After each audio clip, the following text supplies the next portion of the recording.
കഴിഞ്ഞ ദിവസം ഒരു ഫാമിലി സെഷൻ്റെ ഇടയിൽ ഭാര്യ ഇങ്ങനെ പറയുണ്ടായി, എന്നെ ഇദ്ദേഹം ശകാരിക്കുന്നത് കൊണ്ടിട്ടോ ദേഷ്യപ്പെടുന്നതൊക്കെയാണ് എങ്കിൽ എനിക്ക് സഹിക്കാമായിരുന്നു. പക്ഷെ ഞാൻ നിലവിലില്ലാത്തതുപോലെ, ജീവിച്ചിരിപ്പില്ലാത്തതുപോലെയാണ് ഇദ്ദേഹം എന്നോട് പെരുമാറുന്നത്. അതെനിക്ക് തീരെ സഹിക്കാൻ പറ്റാത്തൊരു കാര്യമാണ്. അത് എത്രത്തോളം ആഴത്തിൽ മുറിവേൽപ്പിക്കുന്നെന്ന് ഇയാൾക്ക് മനസ്സിലാവുന്നില്ല എന്ന് പറഞ്ഞു. നമ്മൾ അങ്ങനത്തെ ഉള്ളൊരു വ്യക്തിയുടെ കൂടെയാണോ ജീവിക്കുന്നത്? When they ignore your existence, ആഴ്ചകളും മാസങ്ങളുമായിട്ട് നമ്മളോട് സംസാരിക്കാതെ നമ്മൾ മനഃപൂർവ്വം അവോയ്ഡ് ചെയ്യുന്ന ഒരാളുമായിട്ട്, നമുക്ക് പ്രിയപ്പെട്ട ഒരാളിൽ നിന്ന് നമുക്ക് സ്വന്തം വീട്ടിൽ തന്നെ അവഗണിക്കപ്പെടുന്ന ഒരവസ്ഥ, ഇതൊരു ഇമോഷണൽ അബ്യൂസ് ആണ് എന്ന് പലപ്പോഴും ആളുകൾക്ക് മനസ്സിലാവുന്നില്ല. സൈക്കോളജിയിൽ ഇതിന് സ്റ്റോൺ വാളിംഗ് എന്ന് പറയും.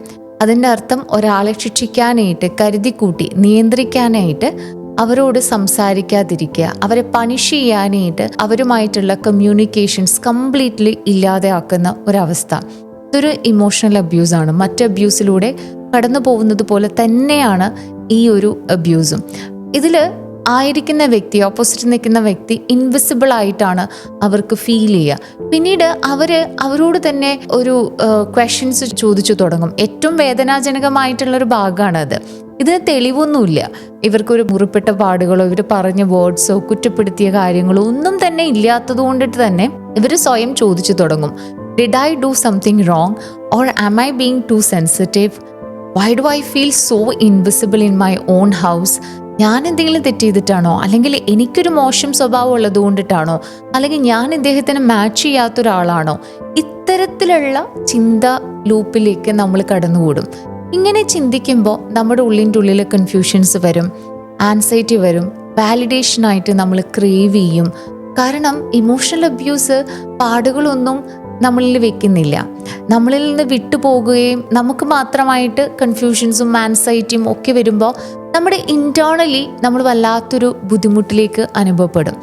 അതിനാൽ ഇത്തരത്തിലുള്ള ഒരു അറ്റ്മോസ്ഫിയറിലൂടെയാണ് നിങ്ങൾ കടന്നു പോകുന്നതെങ്കിൽ അത് നിങ്ങൾ മനസ്സിലാക്കുക. ഇത് നിങ്ങളെ ചെറുതാക്കാൻ അല്ലെങ്കിൽ ഹേർട്ട് ചെയ്യാനായിട്ട് ഒരാൾ പർപ്പസ്ഫുള്ളി ചെയ്യുന്ന ഒരു പ്രവൃത്തിയാണ്.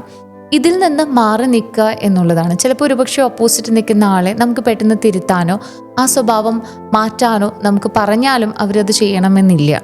പക്ഷേ ഓവർ റിയാക്ട് ചെയ്യാതെ you are റിക്കഗ്നൈസിങ് this is the abuse, ഇതൊരു അബ്യൂസ് ആണെന്ന് മനസ്സിലാക്കുകയും യുവർ എക്സിസ്റ്റൻസ് ഡിസേർവ്സ് റെസ്പെക്റ്റ്, അതൊരു റെസ്പെക്റ്റ് ആണ് എനിക്ക് ആവശ്യം, ഒരു സൈലൻസ് അല്ല. എന്നെ സൈലൻറ്റ് ട്രീറ്റ്മെൻറ്റിലൂടെ ഇങ്ങനെ അവഗണിക്കാനോ ഡിസ്റെസ്പെക്റ്റ് ചെയ്യാനോ നിന്നു കൊടുക്കാത്ത ഒരവസ്ഥയിലേക്ക് എത്തിച്ചേരണം.